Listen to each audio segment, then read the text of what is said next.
สวัสดีพี่น้องวันนี้เราพามาอ่านชื่ออ่านเศร้าเนาะอยู่ที่ตลาดเมืองปทุมพรแขวงจำปาสักพี่ได้พี่น้องปากเซใต้พี่น้องมีหลากหลายมักใหม่มักตอกพี่น้องมักแตงมักพริกมักเขือผักยางคาคิงมีครบพี่น้องมาต่างถิ่นพี่น้องเลยมันนี้ก็ได้มาครับอันลาบเท่าเอาเท่ามาลาบพี่น้องของหมักพี่น้องของจากธรรมชาติ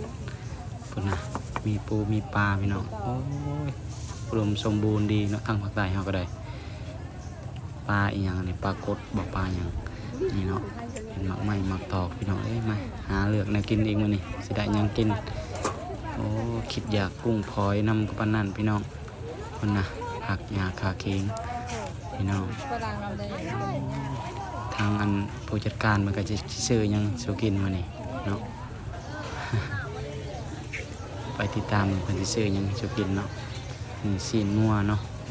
ซีนงัวซีนหมูพี่น้องก็ตลาดบ้านเพิ่นคือตลาดบ้านเฮาอยู่บ่เนาะต่างสถานที่ก็พอๆกันนั่นแหละเนาะตลาดอันไทยลาวก็ได้อยากคือกันหมดเลยเนาะ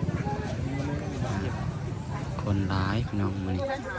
ตอนเช้าๆเนาะหอยกับกี่หอยจูบหอยอันมีครบพี่น้องปีกล้วยมะกล้วยซุกโดยเฉพาะปลานี่ร้ายแห้งพี่น้องทางภาคใต้นี่มีกุ้งฝอยพี่น้องตัวบักใหญ่ปลานี่เห็นบ่